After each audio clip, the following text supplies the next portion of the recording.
for DJ Rocky's Secret Files.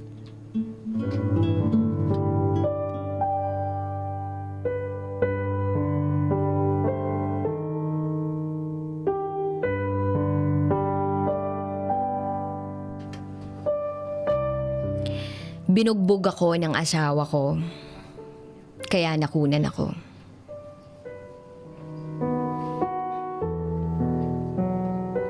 Itago niyo ako sa pangalang May. 29 years old. Isa akong nurse dito sa Amerika.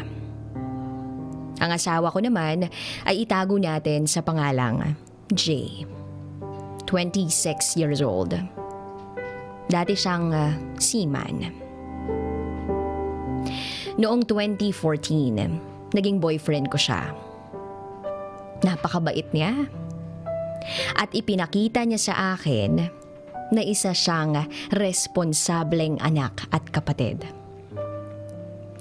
Habang kami din ay mag-boyfriend-girlfriend, ipinakita din niya kung gaano niya kamahal at kung paano siya mag-alaga sa kanyang pamilya, pati na rin sa akin. Sobrang na-in-love ako sa kanya. Dumating yung time na kailangan niyang umalis kasi approve na yung papers niya para makapagtrabaho siya bilang seaman. Ako naman, nag-focus sa review ko para sa Philippine Licensure Examination. Pumasa ako sa exam at lumapad papuntang Amerika. Habang nagre-review ako noon ng NCLEX exam, nagtrabaho ako bilang medtech sa isang assisted living facility. Pag mag-usap kami ni Jay noon, once a month lang. Kasi mahal daw yung pambili ng card pantawag. Nakakapag-chat din kami once a month kapag nakadaong na ang barko nila sa bansa kung saan nila ibinababa yung mga sakay nilang produkto. Pagkatapos ng kontrata niya na 1 year and 2 months, umuwi na siya.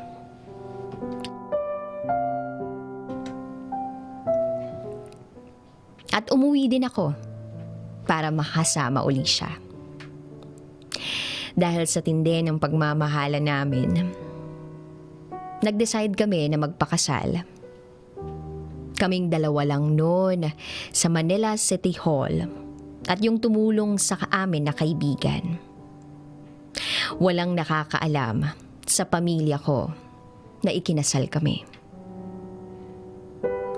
Pagbalik ko ng Amerika, inilakad ko ang mga paper niya para makapunta rin siya dito. At para magkapiling na kami.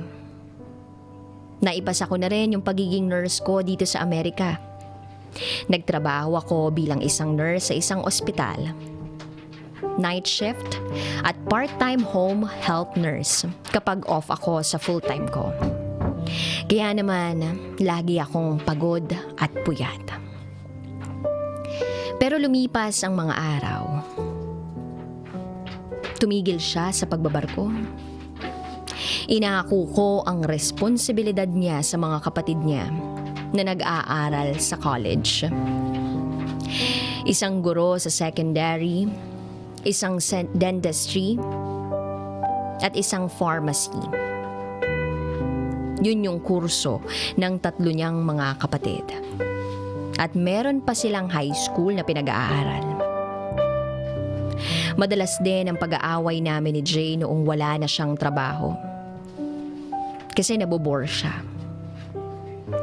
Bagamat binibigyan ko din siya ng allowance kada buwan, madalas hihingi pa siya kasi kulang daw ang perang ibinibigay kong allowance niya.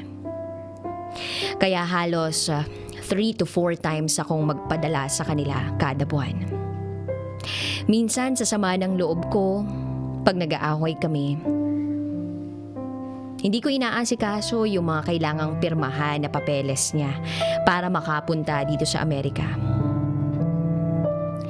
Pero dahil nanaig ang pagmamahal ko sa kanya at sa kagustuhan ko rin na makapunta siya rito, dumating din yung time na natapos at nakumpleto na ang papers niya.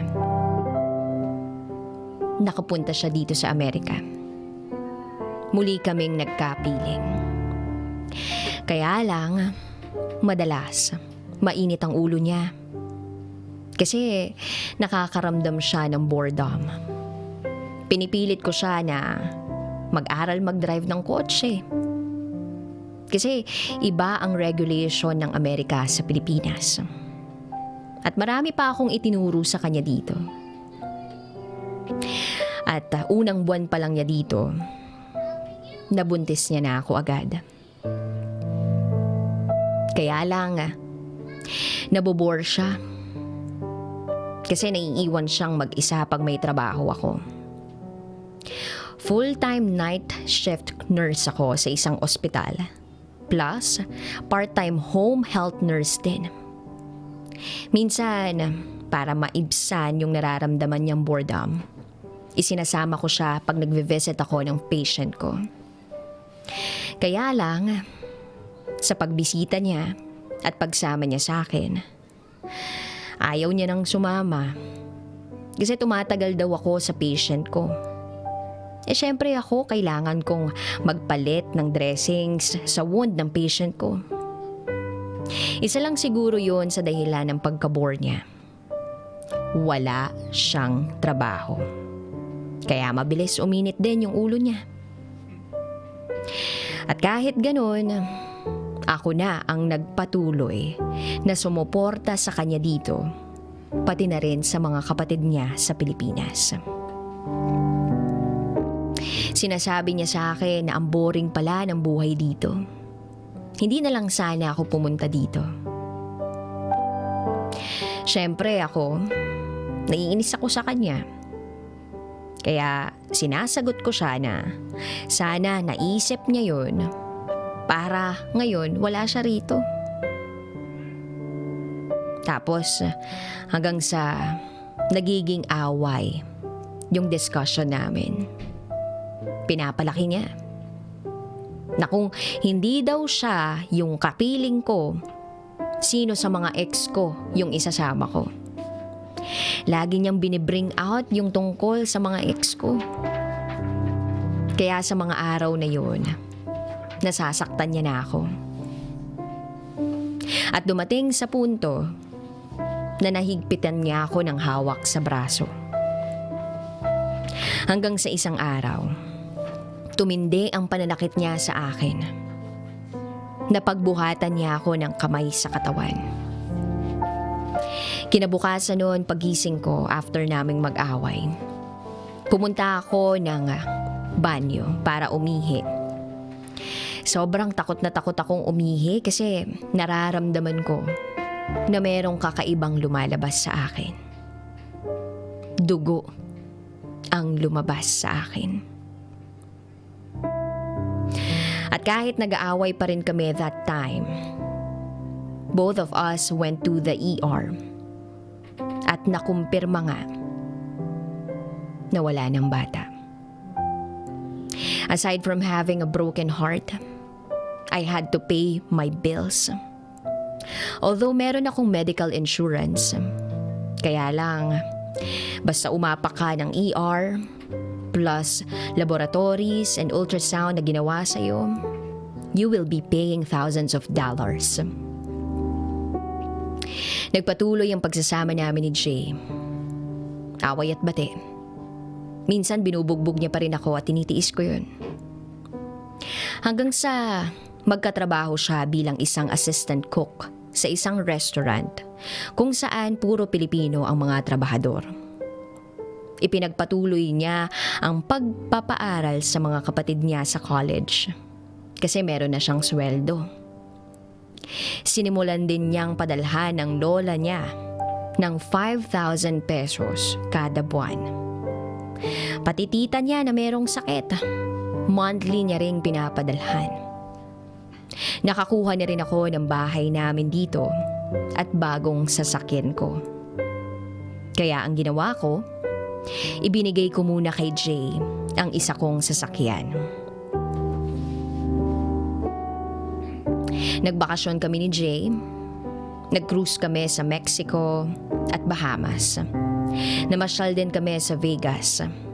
At sa pangalawang pagkakataon, nabuntis ako. Pero sa gitna ng pagbubuntis ko, nahuli ko si Jay na merong kachat na babae sa messenger niya. Naliligo siya noon, tapos yung cellphone niya ay nasa banyo din. Pumasok ako para umihi. Hindi niya alam na kinuha ko ang cellphone niya. I opened his messenger at nabasa ko doon ang convo nila noong babae. Dahil na-carried away ako sa mga nababasa ko, hindi ko namalayan na tapos na pala siyang bumanyo at maligo.